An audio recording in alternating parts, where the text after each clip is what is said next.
दोस्तों, यदि आप भी भारत और श्रीलंका के बीच खेला गया पहला T20 मुकाबला देखने के बाद खुश हैं, तो हमारी इस वीडियो को एक लाइक जरूर कीजिएगा। हमारे आज के इस वीडियो का लाइक टारगेट मात्र 300 लाइक्स है, तो वीडियो को लाइक करना बिल्कुल भी मत भूलिएगा। तो दोस्तों, बता दें कि पल्लेकेले क्रिकेट स्टेडियम में भारत और श्रीलंका के बीच 3 मैच की T20 सीरीज का पहला मुकाबला जब शुरू हुआ, तो इस मुकाबले में श्रीलंका टीम के कप्तान वानिंदु हसरंगा ने टॉस जीता और पहले बल्लेबाजी करने का फैसला लिया और भारत की टीम को गेंदबाजी के लिए आमंत्रित किया।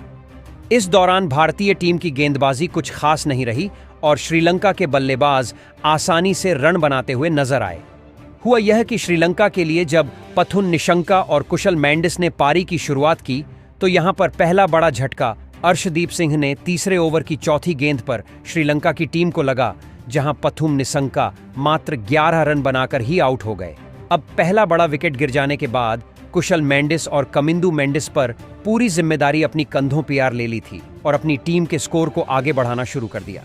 इस दौरान हर कोई यही सोच रहा था कि श्रीलंका की टीम ज्यादा से ज्यादा 150-160 रनों तक ही पहुंच पाएगी। लेकिन दोस्तों, आज कुशल मेंडिस और कमिंदु मेंडिस तो रुकने का नाम ही नहीं ले रहे थे। दोनों बल्लेबाज यूं मानो कि भारत के खिलाफ ताबड़तोड़ बल्लेबाजी करके दिखा रहे थे और इन दोनों ही एक तरफा मुकाबले को श्रीलंका की तरफ मोड़ दिया था।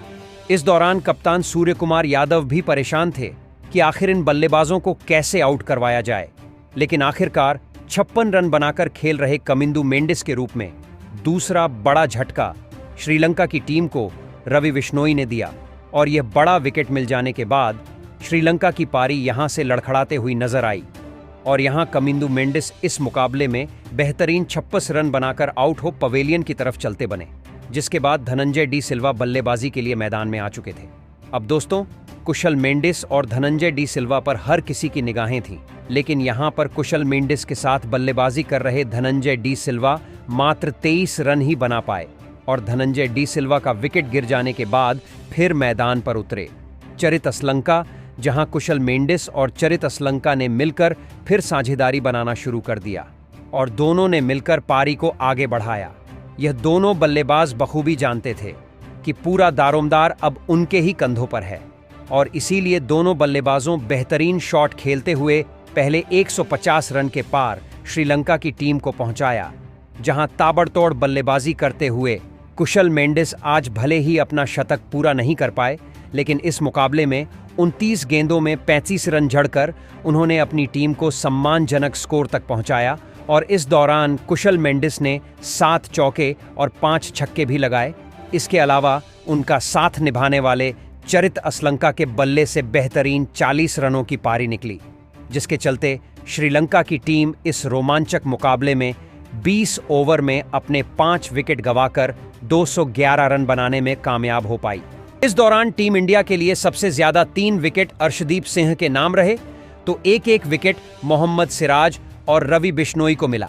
जिसके बाद दोस्तों, भारतीय टीम इस मैदान पर 212 रन के लक्ष्य का पीछा करने के लिए उतरी, जहां भारत के लिए पारी की शुरुआत यशस्वी जायसवाल के साथ शुभमन गिल ने की। लेकिन दोस्तों, दोनों बल्लेबाज इस पिच को अच्छे से समझ पाते, उससे पहले ही दोनों अपना विकेट गंवा बैठे। जी हां दोस्तों,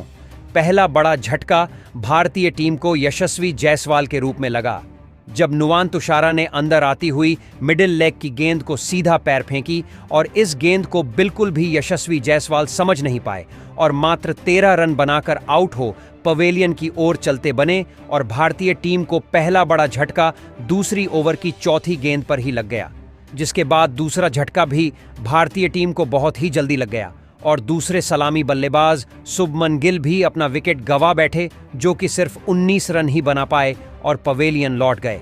टीम इंडिया को यह दोनों ही बड़े झटके नुवान तुषारा ने दिए और इस दौरान भारत की टीम का स्कोर मात्र 35 रन ही था, जिसके बाद दोस्तों, अब टीम इंडिया को एक साझेदारी की जरूरत थी और इसके बाद कप्तान सूर्यकुमार यादव के साथ बल्लेबाजी करने के लिए मैदान में उतरे हार्दिक पांड्या, जहां हार्दिक पांड्या और सूर्यकुमार यादव ने मिलकर पारी को संभाला और दोनों ही बल्लेबाजों ने स्कोर को आगे बढ़ाना शुरू किया और सावधानी से खेलते हुए अपनी टीम को आराम से आगे बढ़ाना शुरू कर दिया। और इस दौरान टीम इंडिया ने अपन कोई भी विकेट नहीं खोया, जिसके चलते श्रीलंका के ऊपर भी प्रेशर बढ़ता चला जा रहा था और बेहतरीन बल्लेबाजी करते हुए भारत के बल्लेबाजों ने इस मुकाबले में काफी अच्छी बढ़त बना ली थी। लेकिन दोस्तों, वही हुआ जो किसी ने नहीं सोचा था, क्योंकि ताबड़तोड़ बल्लेबाजी कर रहे कप्तान सूर्य कुमार यादव के रूप में टीम इंडिया को तीसरा बड़ा झटका लगा, जहां सूर्य कुमार यादव इस मुकाबले में अपने अर्धशतक से मात्र 4 रन से चूक गए और 46 रन की पारी खेल वापस पवेलियन लौट गए, जिसके चलते श्रीलंका की टीम को भारत का यह सबसे बड़ा विकेट मिल गया था। लेकिन दोस्तों, श्रीलंका टीम अभी इस बात से अनजान थे कि मैदान पर आने वाला बल्लेबाज रिंकू सिंह उनकी कमर तोड़कर रखने वाला है। जी हां दोस्तों, इस दौरान रिंकू सिंह और हार्दिक पांड्या ने मिलकर अब साझेदारी को संभाला और पारी को आगे बढ़ाया, जहां रिंकू सिंह तो एक अलग ही मूड में नजर में आ रहे थे और वह हार्दिक पांड्या को स्ट्राइक पार आने ही नहीं दे रहे थे, मानो कह रहे हों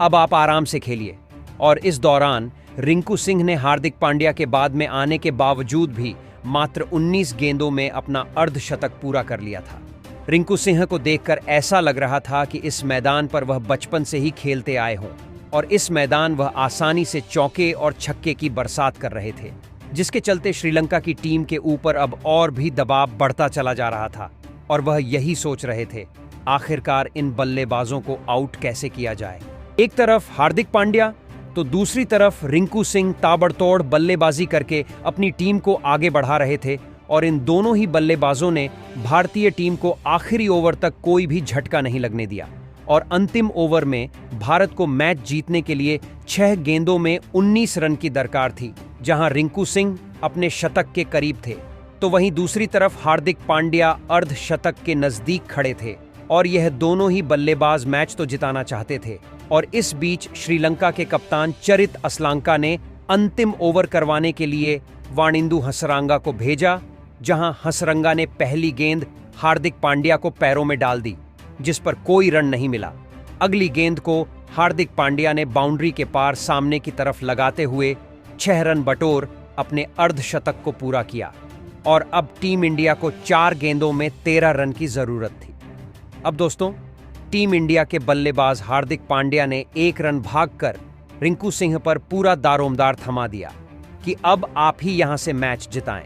अब चौथी गेंद रिंकू सिंह भली भांति जानते थे कि कम हाइट के बल्लेबाज को ये जरूर यॉर्कर या फिर बाउंसर गेंद डालने की कोशिश करेंगे और रिंकू सिंह पहले से ही तैयार थे और उन्होंने उस गेंद को शानदार डीप कवर्स के ऊपर से छक्के के लिए जड़ दिया। अब भारत को 2 गेंदों पर जीतने के लिए 7 रन की जरूरत थी। अब 5वीं गेंद पर रिंकू सिंह फिर से बड़ा शॉट लगाने के लिए जाते हैं, लेकिन वो गेंद लॉन्ग ऑफ की तरफ चली जाती है, जिसके चलते रिंकू सिंह को 2 रन बड़ी आसानी से मिल जाते हैं। अब दोस्तों, टीम इंडिया को आखिरी एक बॉल पर 5 रन चाहिए थे मुकाबला जीतने के लिए। रिंकू सिंह पर हर किसी की निगाह टिकी हुई थी और दोस्तों, यहां रिंकू सिंह ने चालाकी चलते हुए बाउंड्री के पार छक्का लगाकर इस मुकाबले को अपने नाम कर लिया और इस मुकाबले को जीतने के साथ ही टीम इंडिया पहला T20 मुकाबले को जीतने में कामयाब हो सकी। तो वहीं दोस्तों, इस दौरान भारत की तरफ से रिंकू सिंह ने अपना शतक भी पूरा कर लिया था। उन्होंने बेहतरीन 101 रन बनाए, तो वहीं उनका साथ निभाने वाले हार्दिक पांड्या ने 51 रन की पारी खेली, जिसके चलते टीम इंडिया यह मुकाबला जीतने में कामयाब हो पाई। दोस्तों, इस मुकाबले में रिंकू सिंह ताबड़तोड़ बल्लेबाजी नहीं करते तो शायद टीम इंडिया इस रोमांचक मुकाबले को श्रीलंका के खिलाफ अंतिम ओवर में जीत भी नहीं पाती। हालांकि हार्दिक पांड्या और सूर्य कुमार यादव की भी बल्लेबाजी की जितनी तारीफ की जाए उतनी कम है, क्योंकि इन बल्लेबाजों ने अपने दम पर भारत को मुकाबले में बनाए रखा। तो दोस्तों, आप सभी की क्या राय है? इस मुकाबले में भारतीय टीम की बल्लेबाजी और गेंदबाजी को 10 में से आप कितने नंबर देना चाहेंगे? हमें कमेंट करके जरूर बताइएगा। नए हैं तो चैनल को सब्सक्राइब करना, वीडियो को लाइक और शेयर करना बिल्कुल नहीं भूलें। धन्यवाद।